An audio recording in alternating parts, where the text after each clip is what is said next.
दोस्तों, क्या आपने AMD के थ्रेडरिपर प्रोसेसर के बारे में सुना है? शायद सुने जरूर होंगे या फिर नहीं भी सुने हैं तो मैं बताना चाहूंगा कि ये प्रोसेसर्स बहुत महंगे होते हैं। ये लाखों में प्रोसेसर्स का प्राइस होता है, लेकिन ऐसा क्यों होता है? क्या इसके अंदर खास होता है? क्या ये बिल्कुल अलग डिजाइन किए होते हैं? महंगा होने का रीजन क्या है? इन सब के बारे में हम लोग प्रॉपर समझेंगे। ये कौन लोग यूज करते हैं, किन के लिए सही हो सकता है, क्या आपके लिए भी सही है? ये सारी चीजें पता लगेंगी जब इस वीडियो को पूरी देखेंगे, समझेंगे प्रॉपर तरीके से, तो वो सारी चीजें आपको इस वीडियो के अंदर क्लियर हो जाएगा कि आपको लेना चाहिए या फिर आपके लिए नहीं है। इन सारी चीजों को समझने के लिए वीडियो को जरूर देखें। वीडियो बहुत ही ज्यादा इंफॉर्मेटिव होने वाली है, बस वीडियो को लास्ट तक जरूर देखें। पहली बार चैनल पर आ गए हैं तो चैनल को सब्सक्राइब करें, क्योंकि इस तरह की तमाम वीडियोस हम लोग लेकर के आते रहते हैं। बाकी इसका लिंक हमने दे रखा है, और भी डिटेल्स देखना है, जानना है तो आप जरूर देखें। वीडियो पर जो व्यू प्रोडक्ट दिखाई दे रहा है वहां पर फ्लिपकार्ट का लिंक है। बाकी डिस्क्रिप्शन में जाएंगे तो वहां पर जो बॉक्स करके दिखाई दे रहा है वहां पर भी फ्लिपकार्ट का लिंक होगा। जो सीरियल वाइज दिखाई दे रहा है वो अमेज़न का लिंक है। दोनों जगह कंपैरिजन करें, देखिए कि प्राइस कहां पर कम है, कहां पर ज्यादा है, उससे ज्यादा आपको आइडिया मिल जाएगा। बाकी मैं प्राइस यहां पर भी बताने वाला हूं, हर चीज हम लोग समझने वाले हैं। बस वीडियो के साथ अंत तक बने रहें। टेलीग्राम चैनल को जरूर ज्वाइन करें, जब भी प्राइस सही होता है हम लोग प्रोडक्ट हमेशा शेयर करते हैं। बाकी सभी का रिव्यू देखना है, पीसी बिल्ड देखना है, एक से एक बाबा टेक रिव्यू चैनल को जाकर के सब्सक्राइब करें। एक से एक वीडियोस हम लोग डेली देते हैं। आइए दोस्तों आगे हम लोग समझते हैं। तो सबसे पहले हम लोग ये समझ लेते हैं कि थ्रेडरिपर प्रोसेसर एक्चुअली होता क्या है। तो ये AMD की तरफ से आने वाला है। AMD थ्रेडरिपर एक HEDT यानी कि हाई एंड डेस्कटॉप प्रोसेसर है, जो स्पेसिफिकली हैवी कंप्यूटिंग टास्क के लिए डिजाइन किया गया है। ये डिजाइन ही किया गया है कि इस पर हैवी से हैवी टास्क किया जाए। ये प्रोसेसर राइजन फैमिली का ही पार्ट होते हैं, लेकिन इनमें फार सुपीरियर परफॉर्मेंस दी जाती है। बहुत ही स्पेशल परफॉर्मेंस के लिए इसको बनाया गया है, जो बहुत ही हाई एंड परफॉर्मेंस के लिए यूज किया जाता है। अगर हम उसके लिए वन बाय वन करके समझें तो सबसे पहला इसके अंदर खास बात होती है, वो होती है इसका कोर काउंट। थ्रेडरिपर प्रोसेसर में आपको कम से कम 16 कोर और 64 थ्रेड्स मिलते हैं, जो ये कम से कम है। ये बहुत हाई तक जाते हैं, बहुत सारे कोर्स एंड थ्रेड्स इसके अंदर मिलते हैं। हम लोग उसके बारे में भी बात करेंगे, बस समझने के लिए समझते जाइए, बिल्कुल मजा आने वाला है। इसमें बहुत ज्यादा कोर्स होते हैं, और जितने ज्यादा कोर्स होते हैं उतना ही हैवी टास्क को ये जो है हैवी वर्क को ये प्रोसेस कर पाते हैं, इसीलिए ये बिल्कुल स्पेशल माने जाते हैं। इसके अलावा थ्रेड्स की जो क्वांटिटी होती है, मल्टीपल थ्रेड्स होते हैं, बहुत ज्यादा थ्रेड्स होते हैं, जो एक साथ रन करने में, अगर मल्टीटास्किंग एक साथ आप रन कर रहे हैं तो थ्रेडरिपर बिल्कुल सिमल्टेनियस मल्टी थ्रेडिंग को सपोर्ट करता है, जिससे मल्टीटास्किंग बहुत ही ज्यादा स्मूथली हो जाती है। जैसे बहुत सारे एप्लीकेशंस आपको एक साथ चलाने हैं तो ये बहुत ही कामयाब है। ये कहां कहां यूज होता है हम उसके बारे में भी जानेंगे। थ्रेडरिपर को हाई परफॉर्मेंस वर्क स्टेशन या फिर सर्वर के लिए भी यूज किया जाता है। जहां पर बहुत बड़े बड़े सर्वर्स होते हैं वहां पर ये प्रोसेसर यूज किए जाते हैं, या फिर वर्क स्टेशन बहुत बड़े बड़े होते हैं, जैसे फिल्म इंडस्ट्री के लिए या फिर सीरियल्स वगैरह की जो वीडियोस एडिटिंग होती है, उन वर्क स्टेशंस के अंदर भी जो है थ्रेडरिपर प्रोसेसर यूज किए जाते हैं। अगर इसके की फीचर्स के बारे में अगर हम लोग समझें वन बाय वन करके तो बहुत ही ज्यादा जरूरी है, समझिए वन बाय वन करके। इसके अंदर मासिव कोर्स काउंट होते हैं, जैसे थ्रेडरिपर प्रोसेसर के अंदर आपको 16 core, 24 course, 32 course, 48 core, 64 course तक मिलते हैं। ज्यादा कोर्स का मतलब है आप मल्टीपल हैवी टास्क एक ही वक्त में बिल्कुल एफिशिएंटली हैंडल कर सकते हैं, जैसे कि वीडियो एडिटिंग हो गया, रेंडरिंग हो गया, गेमिंग हो गया, डाटा एनालिसिस हो गया, और AI के वर्कलोड। इन सबको चाहे तो एक बार वर्क करना चाहें तो एक बार कर सकते हैं। मल्टीपल मॉनिटर्स पर अलग अलग एक साथ हैंडल करना चाहते हैं तो बिल्कुल उनको हैंडल करने के लिए कैपेबल होते हैं। कहीं भी किसी भी पॉइंट पर जाकर के ये प्रोसेसर्स दबे हुए नजर नहीं आते हैं। इसके अलावा हाई क्लॉक स्पीड, ये प्रोसेसर हाई क्लॉक स्पीड के साथ में काम करते हैं, जिससे परफॉर्मेंस इसकी बहुत ही ज्यादा बढ़ जाती है। जब आपको फास्टर डाटा प्रोसेसिंग चाहिए तो हाई क्लॉक स्पीड काफी इंपॉर्टेंट हो जाता है। बहुत ही हाई प्रोसेसिंग चाहिए तो उस समय इसका जो स्पीड होता है वही काम आता है, उसके लिए इसको माना जाता है।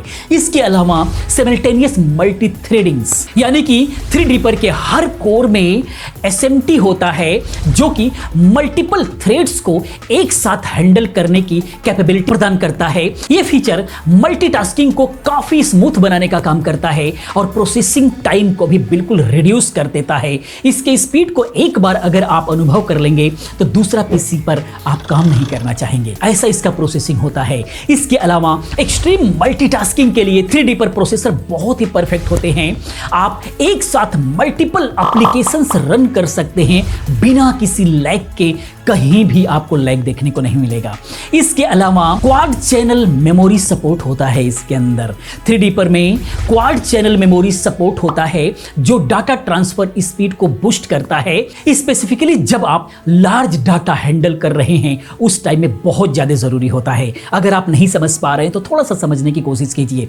जैसे कि बाकी जो प्रोसेसर होते हैं वो सारे के सारे ड्यूल चैनल को सपोर्ट करते हैं, जो कि ड्यूल चैनल सपोर्ट वाले मदरबोर्ड पर अगर आप लगाते हैं तो 2 रैम का एक चैनल बनाता है, यानी कि दोनों ही रैम एक साथ डाटा को रीड करती है, राइट करती है, तो प्रोसेसिंग जस्ट डबल हो जाती है। जैसे AMD के प्रोसेसर में हमेशा कहा जाता है कि ड्यूल चैनल रैम लगाइए, यानी कि 2 स्टिक रैम का लगाइए और एक चैनल उसका यूज कीजिए, ड्यूल चैनल यूज कीजिए, दोनों चैनल उसका यूज करेंगे तो उसका परफॉर्मेंस जस्ट डबल हो जाएगा। लेकिन यहां पर क्वाड चैनल मिलता है, 4 चैनल मिलता है, यानी कि 4 चैनल का 8 स्टिक इसके ऊपर देखने को मिलेगा, 8 स्लॉट देखने को मिलेगा। तो इसके अंदर क्या होगा, 8 जब रैम लगाएंगे तो 4 चैनल में यूज होगा। 4 चैनल होने की वजह से एक साथ में जो है 4 मेमोरीज के अंदर डाटा रीड एंड राइट होगा एक साथ, तो डाटा का जो ट्रांसफर जो रेट है वो बहुत ज़्यादा हाई हो जाता है, जो स्पीड है बहुत ज़्यादा हाई हो जाती है। मतलब इसके स्पीड का क्या कहने, इसके स्पीड को अनुभव करने की ज़रूरत है, कमाल की स्पीड होती है। इसके अलावा ओवरक्लॉकिंग कैपेबिलिटी, ये प्रोसेसर ओवरक्लॉकेबल होते हैं, मतलब आप क्लॉक स्पीड को मैन्युअली बूस्ट कर सकते हैं। अगर आपको और ज़्यादा परफॉर्मेंस चाहिए तो कूलिंग सिस्टम बढ़ा करके और भी ज़्यादा जो है इसका परफॉर्मेंस ले सकते हैं।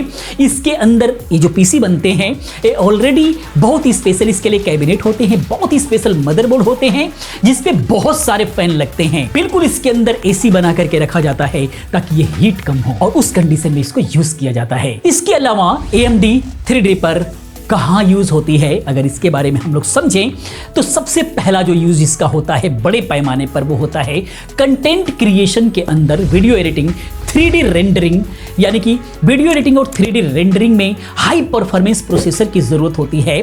3D पर का मैसिव कोर काउंट और मल्टी थ्रेडिंग्स उनको बहुत ही एफिशिएंटली हैंडल कर पाता है, बहुत ही बेहतरीन तरीके से हैंडल कर पाता है। अब आपको लगता है कि हम भी तो वीडियो एडिटिंग करते हैं, यूट्यूब वीडियो बनाते हैं, उसके अंदर तो इतने हैवी की जरूरत नहीं पड़ती है, लेकिन यहाँ पर वीडियो एडिटिंग और 3D रेंडरिंग की वहां पर बात की जा रही है जहां पर बड़े बड़े 3D डिजाइनिंग्स वगैरह किए जाते हैं और सीरियल मूवीज वगैरह जहां पर वीडियो एडिटिंग होती है वहां की बात की जा रही है, ना कि 10-15 मिनट की वीडियो एडिटिंग की बात की जा रही है, ना कि प्रीमियर प्रो ऐसे 10-15 मिनट की वीडियो एडिटिंग की बात की जा रही है। ये बड़ी बड़ी फिल्म इंडस्ट्री के अंदर यूज होता है, सीरियल कंपनियों के अंदर यूज होता है, वहां पर जो है इसकी जरूरत पड़ती है। इसके अलावा गेम डेवलपमेंट के अंदर गेम इंजिन्स को कंपाइल करते वक्त हाई कोरेंट थ्रेड्स की जरूरत होती है। 3D पर यह सब हैंडल कर सकता है बिना किसी स्लो डाउन के, यानी कि जो लोग गेम डेवलप करते हैं जब उसकी कंपाइलिंग करते हैं तो उस वक्त ये नॉर्मल जो सीपीयूज होते हैं, बड़े से बड़े सीपीयू वहां पे फेल मारने लग जाते हैं, लैग करने लग जाते हैं, करप्ट होने लग जाते हैं, वहां पर इसका यूज बहुत ज्यादा मात्रा में होता है।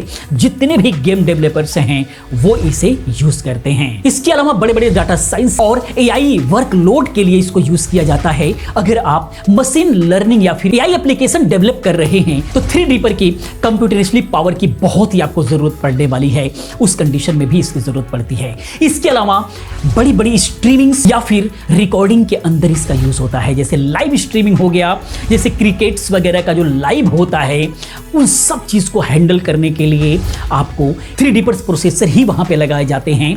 हाई क्वालिटी रिकॉर्डिंग्स के लिए भी 3D पर एक बेस्ट ऑप्शन होता है सबसे ज्यादा वहां पर यूज किया जाता है, क्योंकि वहां पर एक साथ मल्टीटास्किंग चल रही होती है जो सभी को एक साथ मिला जुला करके बिल्कुल सेमलेस काम होता है, क्योंकि बिल्कुल एक साथ जो है वीडियो कैप्चर भी वहां पर जो है चल रहा होता है, रिकॉर्डिंग्स भी चल रही होती है, लाइव भी चल रहा होता है, रिकॉर्डिंग्स भी चल रही होती है, बहुत सारे काम एक साथ होते हैं। तो उस कंडीशन में बहुत ज्यादा इसकी जरूरत पड़ती है, वहां पर यूज होता है। अब अगर हम बात करें इसके आसपास का कोई प्रोसेसर है क्या, इसका कोई अल्टरनेटिव है क्या, क्योंकि ये काफी महंगे हैं, हम लोग प्रोसेसर पर भी अभी बात करेंगे।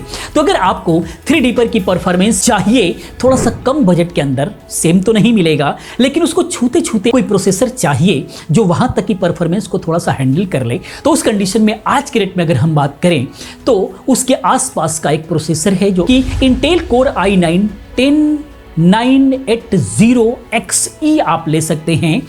बहुत अच्छा प्रोसेसर, आज भी ये यूज होता है, कमाल का परफॉर्मेंस निकाल करके देता है, उसके आसपास का परफॉर्मेंस निकाल करके देता है।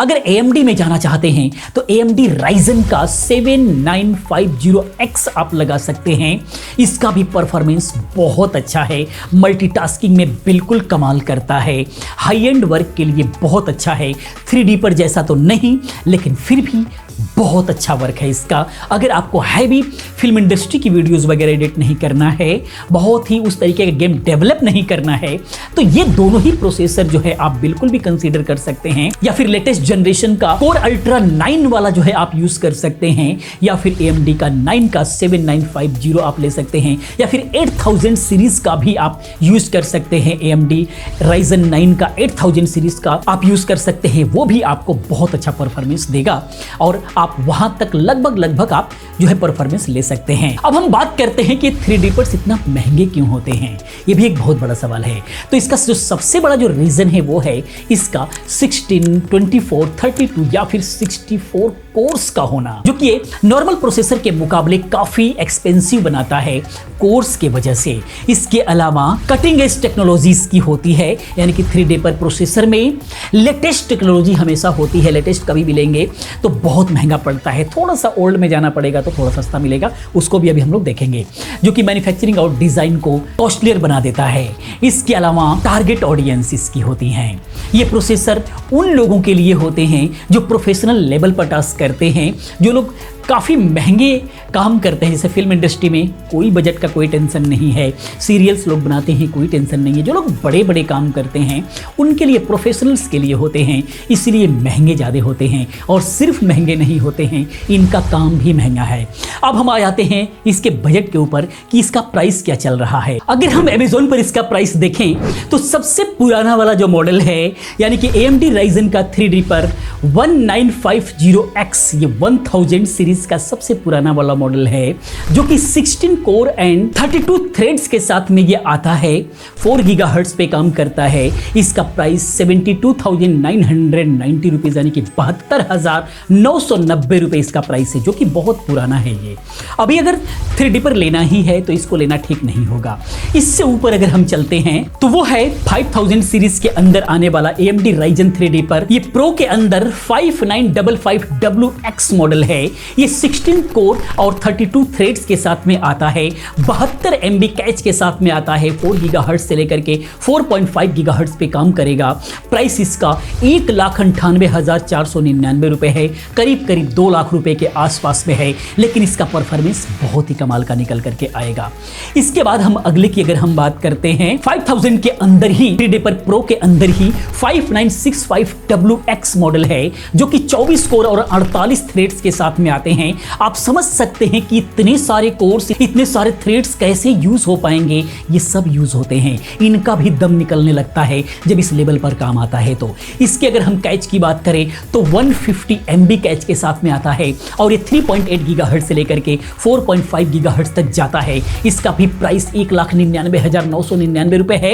ये 2.5 लाख रुपए के आसपास में था, लेकिन इस वक्त ये ऑफर में चल रहा है, 2 लाख के आसपास आ रहा है। तो अगर इस बजट में मिलता है तो पिछले वाले बजट के अंदर ही ये नया वाला है, जो कि आपको कोर्स एंड थ्रेड्स भी ज्यादा मिल रहा है। तो इस वक्त अगर खरीदना हो तो बहुत अच्छा ऑफर है, जबरदस्त डिस्काउंट चल रहा है इसके अंदर। बाकी अगर हम अगले मॉडल की बात करें जो कि है 7000 सीरीज के अंदर, काफी लेटेस्ट है, AMD Ryzen 3 पर 7970X है और ये 32 कोर 64 थ्रेड्स के साथ में आता है, 32 कोर्स एंड 64 थ्रेड्स।